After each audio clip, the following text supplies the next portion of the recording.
So ఏకదంతాయ విద్మహే వక్రతుండాయ ధీమహి తన్నో దంతి ప్రచోదయాత్. చాలా పెద్ద పెద్ద గణపతులు చాలా బాగుంది. మా పిల్లలైతే సో ఎగ్జైటెడ్గా ఫీల్ అయిపోయారు. మా నాన్న ఈ గణపతి తీసుకున్నాం, నాన్న మనం ఇంట్లో ఈ గణపతి కూర్చోబెడతామని చెప్పేసి అన్నారు. సో ఇక్కడైతే సో మా పిల్లలు చూస్తున్నాను, నాన్న చాలా బాగున్నాయి, నాన్న మనం కూడా తీసుకోవాలి, మనం కూడా తీసుకున్నాం ఇంట్లో గణపతి, పెద్ద గణపతి తీసుకుపోదాం, గణపతి కావాలని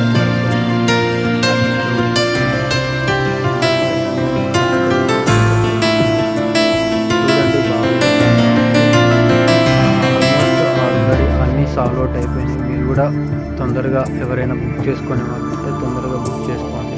చాలా చాలా బాగున్నాయి. ఆర్మూర్లో చాలా గణపతి, చాలా ఈసారి అయితే చాలా వెరైటీస్ వచ్చేసాయి. కావాలంటే మీరు కూడా చూడండి. చాలా చాలా చాలా బాగున్నాయి.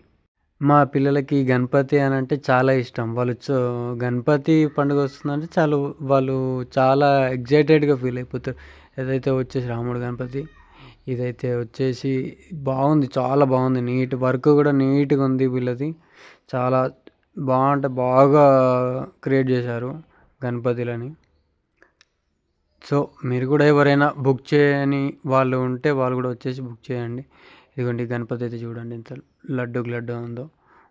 పక్కకి ఎలుక పిల్ల కూడా, ఎలుక మామ అంటారు కదా, సో అది కూడా ఎంత బాగుంది. ఇది బాలరాముడి విగ్రహం లాంటి గణపతిని తయారు చేశారు. సో ఇక్కడైతే 4 ఫీట్లు, 5 ఫీట్లు, 6 ఫీట్లు, 12 ఫీట్లు, 20 ఫీట్ల వరకు గణపతులు ఉన్నాయి. మీరు వచ్చేసి చూడండి. ఈ గణపతి అయితే చూడండి, చాలా బాగా నచ్చింది ఈ గణపతి అయితే. ఇది కూడా రాముడు గణపతి లాంటిది కూడా, ఇది కూడా చాలా బాగుంది. ఇంకొక గణపతి కూడా ఉంటుంది. ఇవన్నీ పెద్ద పెద్ద గణపతులు చాలా ఉన్నాయి. సో మీరు కూడా వెళ్ళి విజిట్ చేసేయండి. ఇదైతే అయోధ్యలో ఉన్న బాలరాముడు అసంటి విగ్రహం చాలా బాగుంది.